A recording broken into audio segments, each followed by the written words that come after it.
পাপ মুক্তির জন্য রয়েছে নাকি সার্টিফিকেট, তাও আবার মাত্র 12 টাকায়। রাজস্থানের এই মন্দিরের গল্প আপনাকেও অবাক করে দেবে।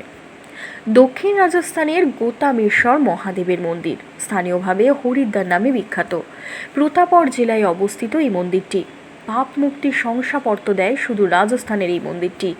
এই দেশে অসংখ্য নদী রয়েছে যেখানে ডুব দিলে নাকি পাপ থেকে মুক্তি পাওয়া যায়, এটি প্রচলিত ধারণা রয়েছে সবার মনের মধ্যে।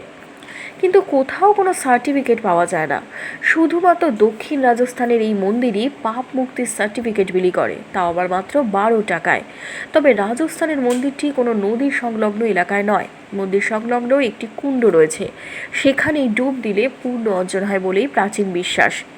মন্দিরের অবস্থান: দক্ষিণ রাজস্থানের গোতামেশ্বর মহাদেবের মন্দির স্থানীয়ভাবে হরিদ্বার নামে বিখ্যাত। এটি প্রতাপগড় জেলায় অবস্থিত রয়েছে। রাজধানী জয়পুর থেকে মাত্র 450 কিলোমিটার দূরে এটি অবস্থিত। পাপ মুক্তির সার্টিফিকেট: স্থানীয়রা জানিয়েছেন কুণ্ডে ডুব দিলেই ধুয়ে যায় নাকি সব পাপ। আর সার্টিফিকেট জারি করে মন্দির ট্রাস্ট, রাজ্য সরকারের দেবস্থান বিভাগের অধীনে সেটি। তবে খুব বেশি মানুষ কিন্তু সেখান থেকে সার্টিফিকেট গ্রহণ করেন না, এটাও কিন্তু খুব অবাক কাণ্ড। মন্দাকিনী কুণ্ড: মন্দির সংলগ্ন মন্দাকিনী কুণ্ডে ডুব দিলেই পাপ ধুয়ে যায়। বছরে পাপ মুক্তির শংসাপত্র জারি করা হয় মাত্র 200 থেকে 2500টি। তবে কবে থেকে মন্দির পাপ মুক্তির সার্টিফিকেট বিলি করছে তা অবশ্য এখন আর স্পষ্ট করে জানা যায় না।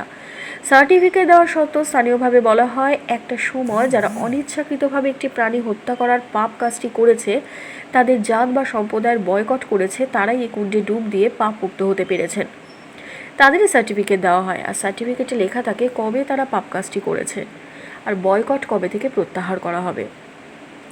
শংসাপত্রে বিবৃতি: মন্দির থেকে যে শংসাপত্র বিলি করা হয় সেখানে লেখা হয়েছে, গ্রামের পঞ্চায়েতে জানা উচিত যে ব্যক্তি শ্রী গোতামেশ্বরজি মন্দাকিনী পাপ মোচিনী গঙ্গাকুণ্ডে স্নান করে প্রায়শ্চিত্ত করতে পারে, তাদের পাপ মুক্তির পরে সার্টিফিকেট প্রদান করা হয়েছে। দয়া করে সংশ্লিষ্ট ব্যক্তিকে সমাজে ফিরিয়ে নেওয়া হোক। স্থানীয় পঞ্চায়েত প্রধান জানিয়েছেন, পাপ মোচিনী মন্দাকিনী কুণ্ডের কাছে একটি অফিস রয়েছে, সেখানে রাজস্ব বিভাগের এক কর্মী মাত্র 12 টাকার বিনিময়ে সার্টিফিকেট জারি করে থাকে। প্রাচীন বিশ্বাস: স্থানীয়দের কথায় হিন্দু ঋষি মহর্ষি গৌতম গো হত্যার পরে এখানে ডুব দিয়ে পাপ থেকে মুক্তি পেয়েছিলেন। সেই ঐতিহ্য অনুসারে এখনও দৃঢ় বিশ্বাস, এই কুণ্ডে জল দিয়ে স্নান করলে পাপ সব ধুয়ে যায়। সাধারণত পোকামাকড় বা অন্যান্য প্রাণী চাষের সময় আঘাত পায় বা মারা যায় বা পাখির ডিম নষ্ট হয়ে যায়, যা পাপ হিসাবে ধরে নেওয়া হয়। মন্দিরের ইতিহাস: মন্দিরটি ভগবান শিবের গজনের সুলতান মোমুক মন্দিরটি আক্রমণ করেছিলেন। তিনি মন্দিরের শিবলিঙ্গটি ধ্বংস করার চেষ্টাও করেছিলেন। সেই সময় মন্দির থেকে ঝাঁকঝাঁক মৌমাছি বেরিয়ে আসে, আক্রমণ করে সুলতানের সেনাবাহিনীকে। তারপর আবার মন্দিরটি পুনর্নির্মাণ করা হয়। তবে মন্দিরে এখনও ভাঙাচোরা শিবলিঙ্গই পুজো করা হয়।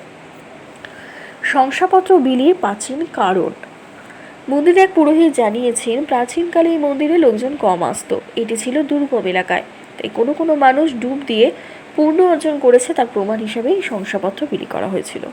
ধন্যবাদ।